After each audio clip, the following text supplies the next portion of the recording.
Hey guys, this is Dark Fate from Tree Huggers. I'm going to give you a quick overview of or Chronicles of Merlin, how to play, stuff like that. So let's get started. This is your training screen. You're going to use this every day. You're going to want to put your heroes to train every day. Let's see. Right here, the name, description of your hero, experience he needs to level up, time left that he has training. So every day you'll add training, typically 8 hours, and this is the countdown. You could end the training for 1 gold. I wouldn't recommend it. You could add XP for X amount of battle points. What are battle points? Well, battle points are points that you earn from doing legions or beating battles in campaign mode. Or you could actually get them in the Wheel of Fortune, which we'll get to a little bit later. Or you could use the XP gems that you could win from the Wheel of Fortune. Or you could use gold, which I wouldn't recommend this route. It's too expensive. 20 gold for a little bit of XP? Nah. Alright, next screen is equipment.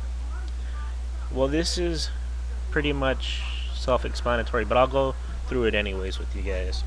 Alright, certain gear has certain levels, so you can equip it. Let's look at this hero's guard. You need to be level 42, which is fine because my Fyra is level 84. And okay, so this is helmet, sword, armor, cloak, mount, and enchanted item. But every hero doesn't use every type of item.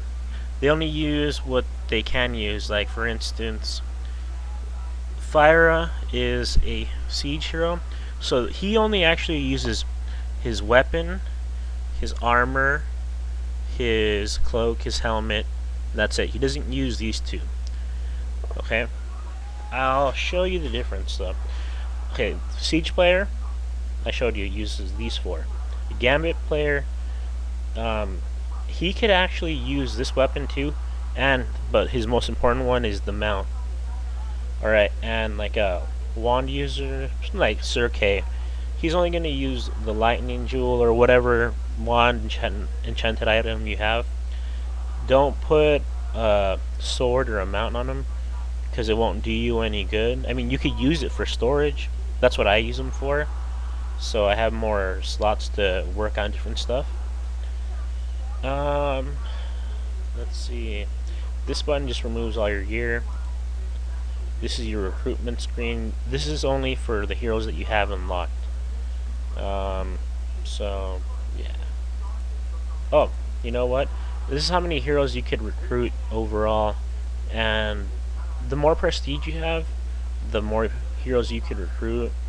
And yeah. Oh yeah, and I forgot to tell you, the training screen.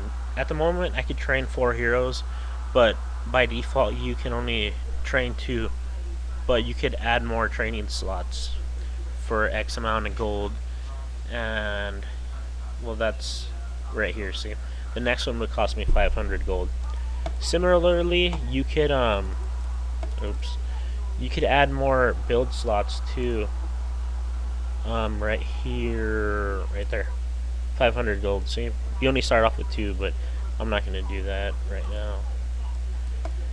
now. Your buildings, well, it's pretty self-explanatory, right? Each of these little buildings gives you more money the higher level they are. This is your city hall. The higher this is, the higher level everything else can be. So basically, if whatever level this is, your buildings can only meet that level. Tower of Trials, that's for training. See, we were just at the training screen. You know what, let's finish this and we'll get back to that. Okay, formation is very important. You need formation. It puts your heroes in a certain pattern, and certain heroes hit like in a certain way. But you see, Serpent it gives you increased attack, normal damage, so this is good for siege heroes. Mallet is good for Gambit heroes because it makes their Gambit more powerful. This is actually good for everyone besides magic because you get critical hits and that gives you more damage as well. And they can't be blocked or dodged. Wedge formation. I've never personally used this. I'm sure some people do. It increases your dodge rate. This one increases your spell damage and spell success rate. And one of my favorites that everyone should probably use is Trident Formation, which increases your defense against all types of attacks. This one increases your block rate. As you can see, I have Serpent on both. This is for PvE, like player versus the computer, and this is for PvP, player versus player. Research. This is where you research your formations. These are, well, this is other stuff. This is like boost your attributes in the game. Like for instance, this one, Tempered Steel, it gives you increased attack, 10 extra attack per level, which I have mine at 940. 94. So I get an extra 940 points of attack, theoretically. You know, you'll unlock more of these as you go on, as you gain higher levels. But when you start, you only get a few, so you're not even going to see this many. Enlightenment. Okay, well, your hero starts off with these base stats right here. See, and with Enlightenment, you could buff that stat. See, I've more than doubled my bravery stat, and for siege heroes, bravery is the most important. For Gambit, it's this one, which is tactics, and this one is, I believe, magic. So, yeah, the more you have that, the more damage you do, and actually, the more defense you do against that type of attack as well. I would suggest only using regular BP for Enlightenment. See, like, let me see. Okay, I haven't used this guy, but this will be like a good place to show you. So if I enlighten him, his attributes go up. So I check replace. Oh, again, you know, more for free, right on. And you keep going until you come into this, like, so you lose one, but you gain another. But he's Gambit, so that's fine, because Gambit's more important than magic for Augury. We'll go again. Oh, there you go. Keeps getting more. Okay, see, it's bad, and you're gonna have to keep going and spend a lot of BP to do this. So I'm gonna say no, but I was just showing you guys right now. Alright, Barracks. Basically, this is the only thing you need to worry about here is this. You could draft soldiers for free right here. And the higher the level, the more you can draft for free. Recruit, these are actually the ones you'll have to pay for. Okay, Armory. The higher level Armory, the higher your gear could be, but like I said, it's only dependent to your city hall. You can only have it max whatever level your city hall is. You could purchase game gear. I would only recommend this at the very start of the game. The rest of the game is drop dependent. Emporium, this is probably pretty good for you if you're looking to buy crowns. I wouldn't recommend it unless you have a lot of gold to spend. Scouts, well, at level 40, I believe, no, I'm not sure, maybe level 30 you unlock this, but at level 51 you unlock a free scout every day, and this is the only place to get a artifact mount, which is really hard. And I believe it's the only place where you can get an artifact cloak too. Don't quote me on that one. Marketplace. Alright, you could exchange grain for silver here, and I'm going to do it. See, and I just got like a whole bunch of money for free because I hardly ever lose grain. Alright, I'm a Grand Emperor, rank 9. The max is 10, and you get attack boost. This means after you get 500 prestige, at level 500 you get nothing, but like at 510k prestige, you'll get Grand Emperor 1, and it'll give you 5 attack boost. For every 10,000 more prestige you gain, you'll get 5 more here, 5 more here, 5 more here, 5 more here, until you get to Grand Emperor 10, which is 600k, and you get a salary of 40,000. But when you have this rank every day, your prestige will drop. So it's not free. Well, this is it shows you your next title, blah blah blah. Caravans. You unlock this at level 40, and basically it'll just give you more free money. My caravans are the ones that you could send out. You'll make more money here than accepting. Let me show you. Let me see if I'll get lucky in anyone. I'm gonna send out a message, and it's gonna say I'm ready to accept trade caravans. See, and then people will send me something, hopefully, and then I'll get a little bit of silver out of it. But they get a lot more silver out of it. These are my banners. You use this to either attack people or attack the campaign, and you regenerate 1 per hour. At the moment I only have 4 out of 30. You can buy more, it's up to you. These are free ones. You get these for free, like they're free little banners. You get them. Let me see at what time. 8:30 I think it is, 12:30, and at 7 I believe that's what time it is. Oh look, I got a trade request. So you just accept it. You see you get a little bit of silver, and then you push that, but I don't have any trade caravans or my caravans to send him, so I don't get nothing. Subjects. At the moment I don't have any because I just moved, but basically they give you a 10% of whatever taxes they make, and taxes are here. At the moment I'm getting 20k per tax. I have 0 taxes left, and this is imposing tax, so if I impose tax I'll get this much tax, but it'll cost me 7 gold, which will come out of my gold. My loyalty, the higher your loyalty is, the more you'll get from tax. City hall level. This means that some of my residents, it's like my buildings, my the residences like this. That adds up all that number to there. Mint level, it's right here. In this mint, it increases the chance of you getting gold.